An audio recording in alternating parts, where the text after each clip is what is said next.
hovering right on top of that, ladies and gentlemen. This is an election experience like never before because these are polls like never before in Karnataka. Hovering around the Bengaluru city, we welcome you aboard Air Alexa and the election news coverage on CNN News 18. Namaste, Jai Hind, I'm Anand Narsimhan, and with me, Zaka Jacob and Maria Shakil. A visual experience, we have Bengaluru guys, but to see it from the top and especially the fact that there are roads which are empty. Oh, yeah. No, I had an amazing experience the other day. We were shooting at the 21st floor of this big skyscraper. You could see Kantirva, you could see UB City. I think Bangalore from the air view, the Air Alexa view, is incredible. Yeah, but on ground zero, how was the view? Let me ask you that.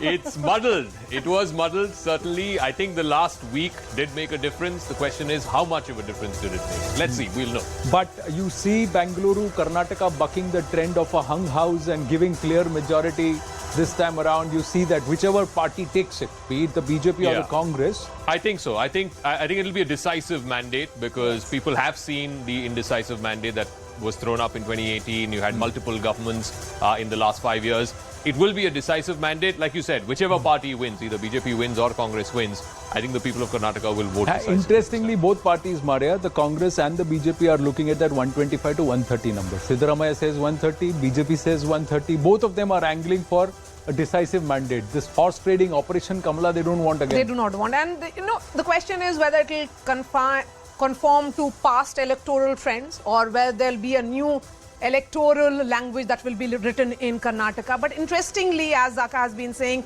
we are showing a rather clean street and also the traffic movement is very smooth. So Zaka, when you moved to the airport, how much time did you take from your hotel to the airport? So I left on a Sunday. So there wasn't the peak hour traffic. So it was fine. It was not that bad. I took about an hour. But apparently some of the people we had an event on Friday evening, some of the people, including Rajiv Chandrasekhar, who was the chief guest for that event, was coming from Koramangala to Hebbal, and he said he took about an hour and a half, almost 2. Yeah. That is like average Bangalore life. That is going to take some time till the time the metro projects are over, till the time all the flyovers are over, and Bengaluru as a city has grown. But it has grown in a haphazard manner. So till that time it's organized. Now, is patience going to wear thin? That's what we've got to see. Beautiful it looks, ladies and gentlemen. And it's a visual treat that we're trying to bring you. Yes, you know that we are trying to mix artificial intelligence along with a certain level of 3D graphics and, of course, visual appeal. Plus, of course, the forefront of that thing that you see there behind Zaka, it's the magic wall which will get you all the portrayal. Zaka, you've named it Karnataka Magic Wall this time. Yeah, we've added a little more magic to the magic wall. We've got a live tracker. Right now it's showing the parts 99, 2004, 2008. But on counting day, you'll have a live tracker. So at 8 a.m. who was leading, at 8:15 who was leading, at 8:20 who was leading. So that's a live tracker that we've added. This, of course, is the wagon wheel of the House, which everybody is familiar with. And this is how the House stood at the end of the 2018 election. 104, BJP single largest party, Congress at 80 and JDS at 37. But, of course, things change because 17 MLAs from the JDS and the Congress jumped ship and joined the BJP. So in the outgoing assembly, the BJP had 117. So we've added a little more magic. This, like I told you, is the real-time tracker. Right now, you're seeing past results. But on the day of counting, you will see 8 a.m., 8:15 a.m., 8:30 a.m. If there is a trend that changes through the course of that counting morning, you will see that here on our live tracker.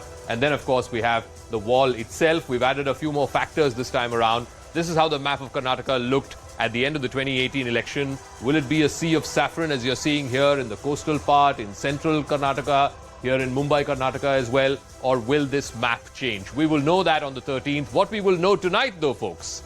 What will we know tonight? Wait, know tonight the exit pollsters. What the pollsters are saying and what's the poll of polls. And many people are saying there's only one party that even now, after all this, stands a semblance of a chance to become the single largest party. Party with majority. Single largest party, 2 parties had the chance. Only one party has a chance to even get to majority. Do the pollsters say that? As Zaka said, between the 25th of April till the 10th of May, or the 8th of May, a lot has been done by the BJP, especially by Prime Minister Narendra Modi. Does that have an impact? And more importantly, ladies and gentlemen, we will get the final voter turnout numbers. Let's see, 2018, the average voter turnout was about 72%, but in Bengaluru it was very low. It was in the mid-50s, if I remember correctly, and that was way below the average. Now, if Bengaluru comes out to vote in big numbers and the overall voter turnout is 80%. 77%. So Yeah, I think yeah. overall voter percentage. If it hovers around 80%, Yes. then it's anybody's game, because usually the BJP says higher voter turnout is advantage them.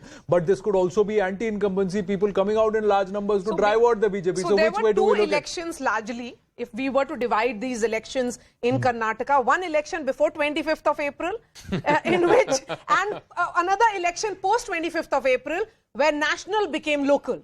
So Yeah. what the Congress did before 25th of April, did they actually manage to resonate with people post 25th of April? We'll know about it this will also in the next few hours This will be only. a test of magic of PM Narendra Modi and how much of it translates into the state assembly elections. Because largely we've seen that they say central Lok Sabha, Modi, different state, local issues, that's what we do, and the voters become very discerning. But will they be able to tide over that, and will they give PM Modi a chance to say new leadership promise, and we will do a complete overhaul, and it won't be 40% Sarkara? We'll have to wait and watch. Congress, meanwhile, very, very confident. Rashid Kitwai is also with us in the studio, but before we get talking to him, let's try and signpost. Let's try and understand here on Air Alexa, what are the talking points at this election? Why is it so important? And where's this fight all about? So let's try and zoom out a bit and big you the big numbers. There you go. Fantastic creation this by our graphics team. Give you a visual appeal. See, more than 5 crore voters overall. Plenty of aspects to talk about. Let's first start about the fight. The fight is about 224 seats, ladies and gentlemen. 224 seats at the assembly. That's up for grabs. The halfway number 112, majority mark 113, and some of the big challenges. The scorecard, if I were to bring back the scorecard from the last time around, the BJP was the single largest party, so near yet so far for them. The Congress had 80. The JDS had 37 seats. Will they do that 37 number this time? Because then they come back into the Hunters Kingmakers. But on ground they say no. Perhaps those votes will shift towards the Congress en masse, or the BJP could gain. This aspect, this man, Prime Minister Narendra Modi, what he turned out on his roadshows in Bengaluru and also in some parts of Bombay, Karnataka and central Karnataka and coastal Karnataka, will that swing it for the BJP, get them those critical 10-15 seats which they want to get past that 112 number? We'll have to wait and watch. 5.3 crore voters in all. That's a huge base, ladies and gentlemen. Huge base. So if an 80% turnout also means that nearly 1 crore voters would not have cast their ballots. That's very big. Revolving door results since 1989. What will that do? We'll have to wait and watch. Will that change? Will the BJP buck the trend? Factionalism within the Congress party, how much will it hurt? Kharge versus DK Shivkumar versus Siddaramaiah, or will it not matter at all? Will each of these satraps within their own caste combinations pull the votes in the direction of the Congress party? Will the big defections of the BJP, will that hurt the BJP, especially the Lingayat leaders, because that was the stronghold of the BJP always? And these new measures which the Election Commission has experimented with the senior citizens, home voting for those above 80. If it works in Karnataka, will they now implement the template in all the other states and eventually at Lok Sabha 2024? We'll have to wait and watch. There's a tight fight in 46 urban seats. And in 112 assembly seats, ladies and gentlemen, the women dominate. I'll come to that in a bit. 67 seats are Lingayat dominated seats. Nearly 55 seats are Vokkaliga dominated seats. Will that be the decider, or will this be the decider?